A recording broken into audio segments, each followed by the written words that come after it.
చేసుకుంటూ ఏదో ఒక అకేషన్లోని అందరికి హెల్ప్ చేసుకుంటూ అందరు సహాయం చేసుకుంటూ ఏదో ఒకటి చేయాలి. మన ఆడవాళ్ళు ఏదో ఒకటి ఇంట్లో. అవునవును. అలానే ఈ రోజు రైటర్స్ అకాడమీ వారి ప్రోగ్రామ్ ఉంది.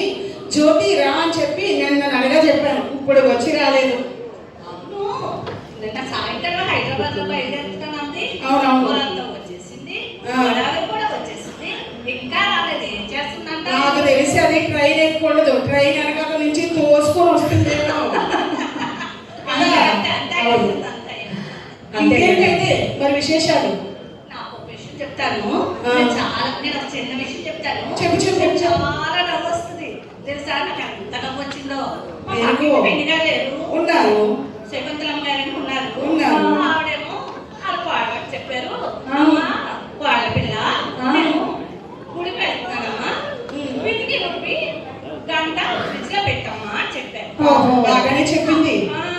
అలాగేనండి అత్తయ్య గారు, వెళ్ళండి వెళ్ళండి నేను చేస్తానండి అంది. ఇలా చూస్తే గుడి నుండి వచ్చేసారమ్మా. వచ్చేసరికి చూస్తే టేబుల్ పిండి ఉంది. అదే వాళ్ళ పిండి పెట్టలేదా ఫ్రిడ్జ్ లో అంటే అత్తయ్య గారు పెట్టానండి అంది. ఇక్కడే ఉంది కదా అంటే అత్తయ్య గారు పిండి రుబ్బి గంట తీసుకెళ్ళి ఫ్రిడ్జ్ లో పెట్టుకున్నారు కదా, గంట ఉంది కదండి ఆ గంట ఫ్రిడ్జ్ లో పెట్టాడండి. మంచి పాళ్ళ పిల్లమే దొరికావు. అది మంచిదే, తగ్గ గోడలు తగ్గ అత్త. నీకు ఇంకో విషయం తెలుసా, మన ఎదురింటి సురేష్ గారు లేరు, సురేష్ గారు వైఫ్ ఏమండి వినాయక చవితి వస్తుంది, మనం ఇంటికి సున్నాలు వేద్దామండి, ఇంటికి సున్నాలు వేయించడానికి అన్ని పెట్టాయించాను, అలాగే పనులు కూడా పెట్టాయించాను, మీరు ఆ పని చూడండి, నేను గబగబా వెళ్ళి కావాల్సిన సామాన్లన్నీ మార్కెట్కి వెళ్ళి తెస్తాను అన్నదంట. అయితే నువ్వు ఎందుకే నేను చేస్తానని చెప్పేసి అన్నాడంట. వెంటనే ఈవిడ బజార్కి వెళ్ళి సామాన్లన్నీ తీసుకొని వచ్చిందంట. వచ్చేసరికి ఇల్లంతా కోసిగానే ఉందంట. అయితే ఏం చెప్పాను, ఏం చేశాడు ఇతను అయింది, మీకు ఏంటండి ఏం చెప్పాను ఏం చేశాడంటే, రోడ్డు కాదుగా ఇక కళ్ళు బయటకు అమ్మాయా, మగవాడు ఆడదాని మాట జవదాటడు. నేను అదే పని చేశాను. నువ్వు ఇంటి ముందు సున్నాలు ఇచ్చమన్నావు, నేను ఇంటి ముందే కదా సున్నాలు ఇచ్చమన్నా. మహా గొప్ప మొగుడు ఆయన ఇంటికి సున్నాలు వేయించడం అంటే ఎదురింటికి సున్నాలు వేయించాడంట. చూసావా మీరిద్దరు చెప్పిన జోక్స్ చాలా చాలా చాలా నవ్వొస్తాయి. కానీ నేను చెప్పేది వింటే మాత్రం మీకు కడుపు చెక్కదు చెక్కదు చెక్కలు అయిపోతుంది అనుకోండి. చెక్కలు ఎదిరింటి రామారావు గారు భార్య లేదు, ఆమె వాళ్ళ ఆయన ఫోన్ చేసి ఏమండి బిడ్డ ఊపిరట్లేదండి అని చెప్పింది. బాగానే చెప్పింది. నీళ్ళు పోయివే అన్నారు. నీళ్ళు పోసానండి అయినా ఊపిరలేదు అంది. ఓకే. అయితే కొబ్బరి మీద పోయివే అన్నది. కొబ్బరి మీద పోసాను అన్నది. అయినా ఊపిరలేదు అంది. అబ్బా ఉండవే నేను వస్తున్నాను, ఇద్దరు వచ్చావా, ఏది బిడ్డ ఊపిరాలు అన్నా కదా, బిడ్డ చూద్దాంరా, అబ్బా ఉండండి నేను తీసుకొస్తాను అన్నది. అదేంటి నువ్వు తీసుకురావండి, బిడ్డ ఇద్దరినే చూద్దాంరా. అది కాదండి బిడ్డ నేను తెస్తాను రాగండి, ఇగో బిడ్డ చూడండి. అదేంటే బిడ్డ అన్నావు, నువ్వు చూస్తే ల్యాప్టాప్ చూపిస్తున్నావు ఏంటి అంటే, ఇదేనండి విండో, ఇది ఇలా ఓపెన్ చేద్దామంటే ఓపెన్ అవ్వట్లేదండి, అదే విండో. మంచిదే,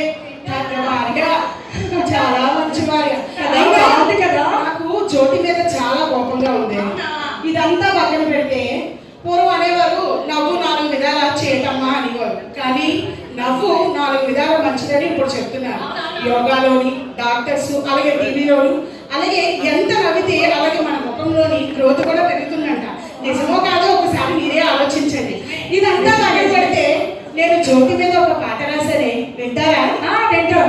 అందమైన జ్యోతి జ్యోతి, అందమైన జ్యోతి, 3 అడుగులు ఉన్న జ్యోతి, దాని అందం చుందం చూస్తే నేను మతిపోతుందే జ్యోతి.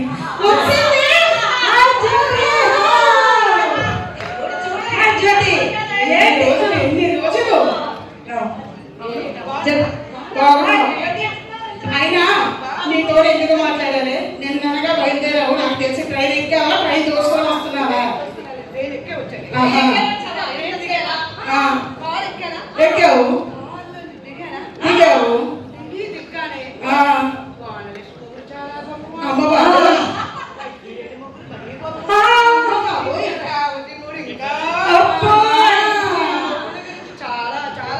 ఏంటి మా ఊరి కోసం రైల్వే స్టేషన్ లో ఇంత గొప్పగా చెప్పుకుంటున్నారా? చెప్పే ఉంటారు లేదే, అదొక పెద్ద విచిత్రం ఏంటి? మా ఊరి కోసం కూడా చెప్పారా? అబ్బో ఏంటో చెప్పవా? చెప్పమ్మా మీ మొగ్గు గురించి. నేను చెప్పాలా? ఏమని చెప్పారో నువ్వు చెప్పవా? అయితే మేము చెప్తాం. చెప్పవే. మా మొగుడి కోసం అయితే ముందుగా మీ ఆయన గురించి చెప్పదే, నువ్వు అన్ని అడిగే చేయించుకుంటావు కదా. మా ఆయన కోసం అయితే నేను ఇలా పడుకొని లగ్గానే ఏమండి బ్రష్ అంటాను, పేస్ట్ పట్టుకొని వచ్చి నా పండు కూడా అతనితో వేస్తారు. టీ అంటాను, టీ పట్టుకొచ్చి నా చేతికి ఇస్తే నా చెయ్యి అక్కడ పీకిపోతాని అతనే టీ తాగిపిస్తాడు. టిఫిన్ అంటాను, ఎందుకు నువ్వు అడుగుతావే, నేను ఉన్నాను కదా అని నాకు అతనే టిఫిన్ తినిపించి ఆ తర్వాత అతను తింటాడు. అంత ప్రేమ మా ఆయనకి నేనంటే. మా ఆయన నా మనసు తెలుసుకొని నేను ఏది అడగకుంటే నాకు నచ్చింది ఇస్తారు. నేను లేవగానే కాఫీ తెచ్చి ఇచ్చేస్తాను. అలా నేను కవితప్పుడు వస్తానా వెంటనే అమ్మ బాగా కాకలేస్తుందని వెంటనే ఏదైనా అమ్మ ఏ అన్నం అనుకోండి మావిడికి కళ్ళొప్పి వస్తుందేమో అనుకొని కాఫీ తెచ్చి ఇచ్చేస్తాను. అలా ఏది నేను అడగక్కర్లేదు. నా మనసు తెచ్చుకొని మారాజు నా భర్త అలాగే ఇలా అన్నాను అనుకోండి, ఎలా అంటే వెంటనే లలితా జ్యువెలర్స్కెళ్ళి చాయ్ పెట్టండి. చాలేవే సంబరం. దాని మొగుడు గురించే వెనక దాని మొగుడైతే చెప్పు చేయించుకుంటుంది. దీని మొగుడైతే మనసులో దూరి మరీ ఆలోచించి మరీ నా పిల్లానికి ఏం కావాలని చెప్పేస్తాడట. మరి నా మొగుడు నేను లేచి ఇలా కూర్చుంటాను బిడ్డ మీద, కంటి ముసులు ఇలా తీసుకోవడమే భయం. చూస్తాడు, అమ్మో నా భార్య లేచింది అని కాఫీ తీసుకొని వస్తాడు. కిందకి కాళ్ళు పెడతాడు, వెంటనే బ్రష్ కి పేస్ట్ పెట్టేస్తాడు. వెళ్ళి అలా బ్రష్ చేసి కలుగుతున్నానో లేదో వేడి నీళ్ళు వచ్చేస్తాయి.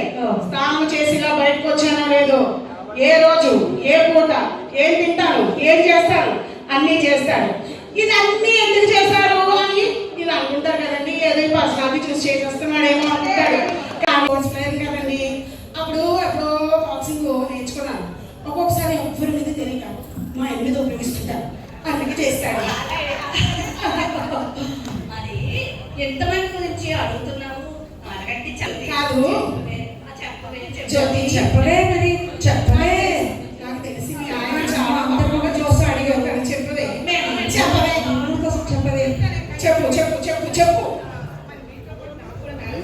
అయ్యిందమ్మా, అందరికీ అదే చేస్తారు. గదిలోని మంచం మీద కూర్చోబెట్టారే. నన్ను చక్కగా తయారు చేసి వేడిగా పాలు అందరూ అదే చేస్తారు. పాలు కాకపోతే నువ్వు పోస్తారా? పాలే పోస్తారా? చెప్పే కాదా? నన్ను ప్రయాణంగా నడుచుకుంటూ వెళ్ళమన్నది. ఎక్కడికి? గదిలోకి వెళ్ళారా? మా ఆయన మంచం మీద కూర్చున్నారే. ఆయన చూసారే, చూసి కాదు తెల్లారు చూస్తూనే కూర్చున్నాను. తర్వాత ఏం జరిగిందో చెప్పు.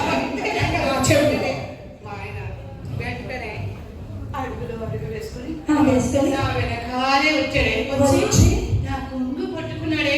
పట్టుకొని ఇలా చూసానే. చూసి